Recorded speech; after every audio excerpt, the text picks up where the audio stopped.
Hello everyone and thanks for hanging out with me.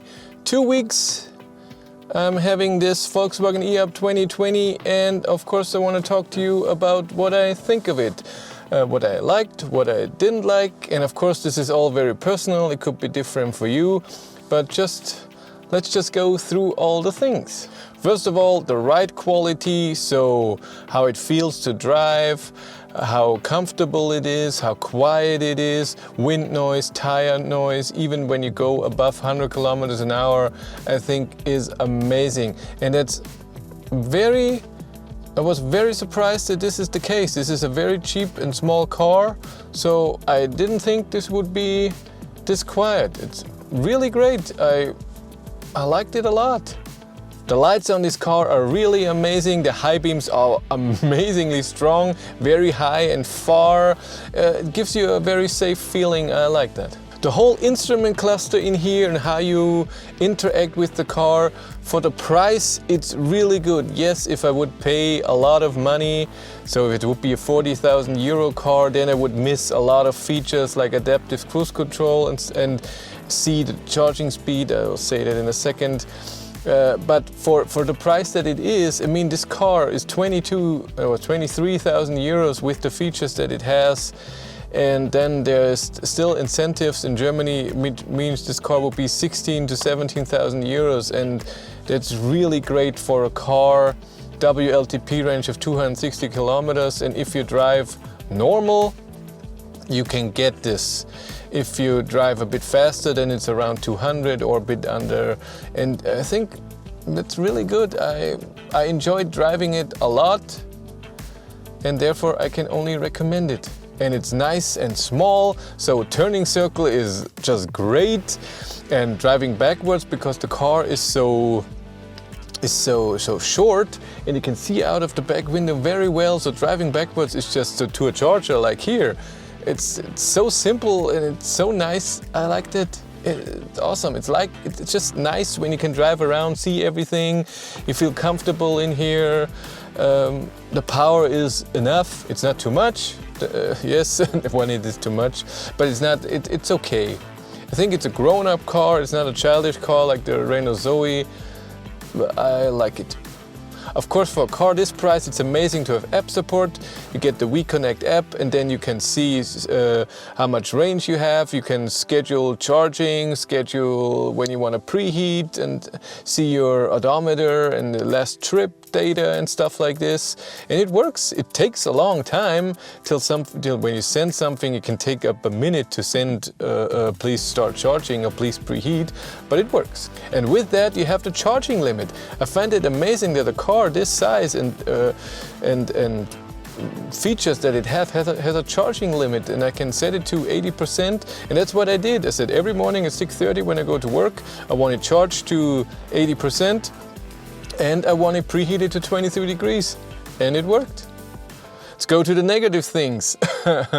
I want to start with the small ones and then go to the big ones.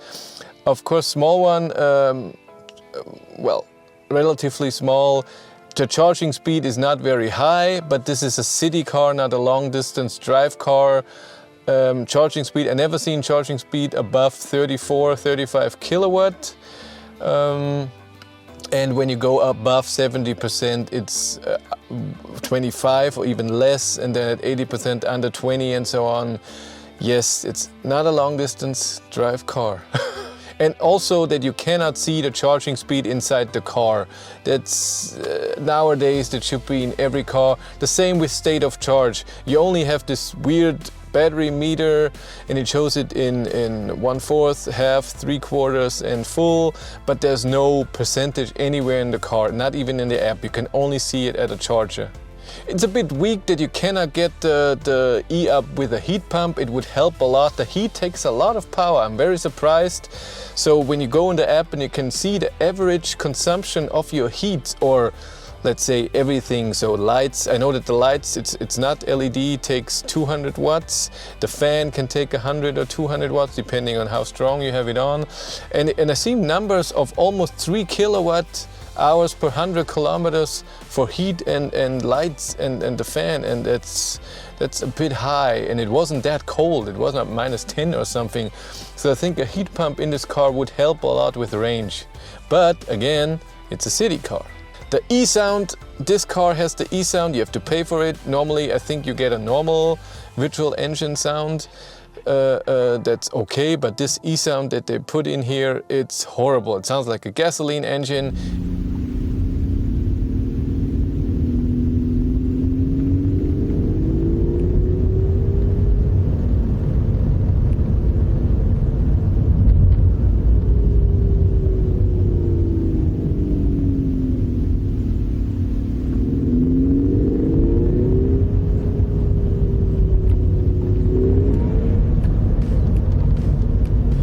The GOM, the gasometer that shows you your range, is too sensitive.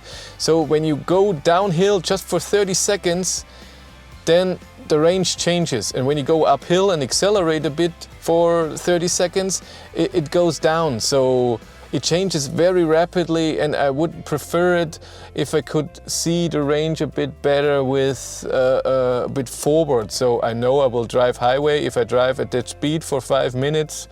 When it changes, then that's okay for me. But if I go downhill a bit and then it changes just for 30 seconds of driving, that's a bit too much, too sensitive. And the biggest problem for me is the view outside of the front window. And it's the same as the e-Golf. When I sit here, I'm not amazingly low. I can put myself very low, that's possible. Then the view would be better. But then I'm sitting down here and I want to see over the steering wheel or over the whole instrument cluster. And where I sit right now is very comfortable for me so that I can see outside.